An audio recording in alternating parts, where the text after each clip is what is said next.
Hoje vamos ao El Salvador, um pequeno país da América Central. E por que eu estou fazendo esse vídeo e qual a importância dele para a economia global e para nós podermos projetar o que está por vir, né? Vamos entender um pouquinho o que está acontecendo com El Salvador. Foi o primeiro país a adotar o Bitcoin como moeda oficial, digamos assim, e quais são as perspectivas agora nesse cenário de alta nas taxas de juros nos Estados Unidos e pouca liquidez no mercado global. Bom, o que é que a gente percebe? Nós temos um presidente no El Salvador, meio com estilo hollywoodiano, o Bukele, onde ele de fato apostou muito forte no Bitcoin. E isso é válido, que as pessoas realmente, essas pessoas empreendedoras, essas pessoas que acreditam, isso fazem o mundo crescer. Mas quando você faz isso sem um certo pezinho no chão, um pé na realidade, sem um pouco de conhecimento, no mínimo, técnico, uma vez que você é presidente de um país, isso pode causar grandes danos para o país e isso pode servir de um pequeno experimento aí para o que está por vir para alguns outros países em relação à dificuldade de pagamento de suas dívidas. Então, desde que o El Salvador, esse pequenininho país na América Central, adotou o Bitcoin como moeda oficial, foram já comprados 105 milhões de dólares em Bitcoin. Ora, um país pequeno, com a indústria que não é diversificada, investindo forte em um projeto. O Bitcoin hoje continua sendo, sim, um projeto, né? Desde que ele começou a comprar, eu vou estar colocando nesse vídeo também, em algum espaço aqui, ou no início, o gráfico mostrando o ponto que o presidente começa a comprar, porque o presidente do El Salvador, ele meio que se confunde com o Banco Central, depois eu vou estar explicando um pouquinho melhor isso. Já houveram perdas de 40 milhões de dólares. Né? De setembro, eles compraram 105 milhões de dólares e já 40 milhões de dólares. O que vai acontecer agora em junho, dia 15 de junho, os credores do país do El Salvador, né, eles vão receber juros que devem ser pagos no valor de 38,2 milhões de dólares, ou seja, foram perdidos 40 milhões de dólares e eles vão ter que pagar agora, no 15 de junho, 38,2 milhões de dólares. Ou seja, perderam mais do que vão ter que pagar ao mercado internacional.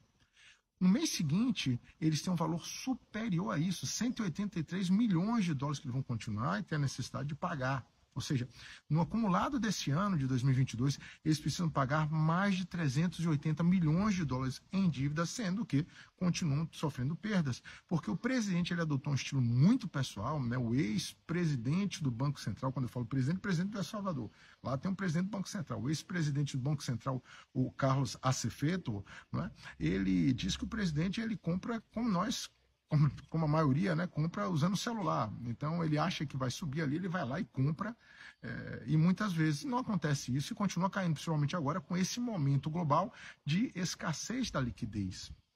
Então, isso tem gerado uma sensação de risco para os credores, né? O próprio presidente, o ex-presidente do Banco Central, ele não acredita que existe um risco de calote, mesmo porque El Salvador ainda tem reservas superiores a 3 bilhões de dólares. Então, tendo dificuldade, ele vai estar usando essas reservas, né? O próprio o presidente Bukele do país, ele busca uma reeleição, então ele não vai permitir que isso aconteça. Mas os Credit Default Swap, que medem o risco da dívida de El Salvador, hoje estão com uma probabilidade de superior a, aliás, quase 90% para existir um calote desse país nos próximos 5 anos. Ora, a gente já tem um cenário internacional, né? Você fala, Ricardo, mas são próximos 5 anos. A gente já tem um cenário internacional aqui, onde nós temos Sri Lanka, por exemplo, em polvorosa. É um país pequeno, mas que está passando por dificuldades financeiras. Liquidez mundial secando. E a gente percebe que o perfil desse presidente tem muito a ver hoje com muitas pessoas que compram o Bitcoin, né? Que é mais uma crença meio que religiosa que aquilo ali vai dar certo, sem muitas vezes associarem a dados econômicos. Né? Você tem sim hoje uma sensação, e uma realidade, não é só uma sensação, de que o juro subindo nos Estados Unidos, você vai ter uma enxugada e esse dinheiro fácil ele vai embora, e por isso que os mercados estão caindo.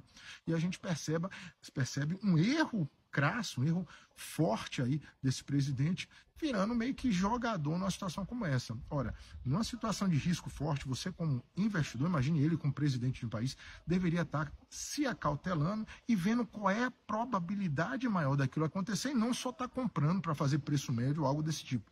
Então, o que eu busco trazer para vocês aqui é visão de uma realidade que está acontecendo no país, que deve estar tirando mais ainda a credibilidade do Bitcoin, porque é o primeiro país que adotou o Bitcoin, e ele não está indo bem das pernas, e os seus credores estão vendo isso.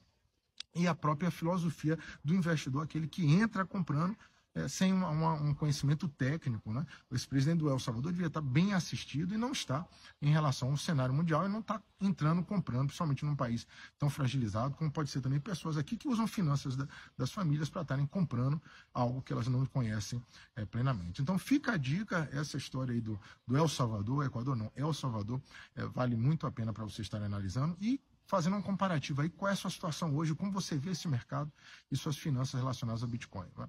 Hoje existe sim uma fuga do risco nesse cenário, com o aumento das taxas de juros e com maiores incertezas globais. Então, fiquem espertos, ok? A tendência é sim que o Bitcoin, assim como ativos de risco, eles tenham mais desconto, tenham mais quedas nos próximos meses à frente, ok?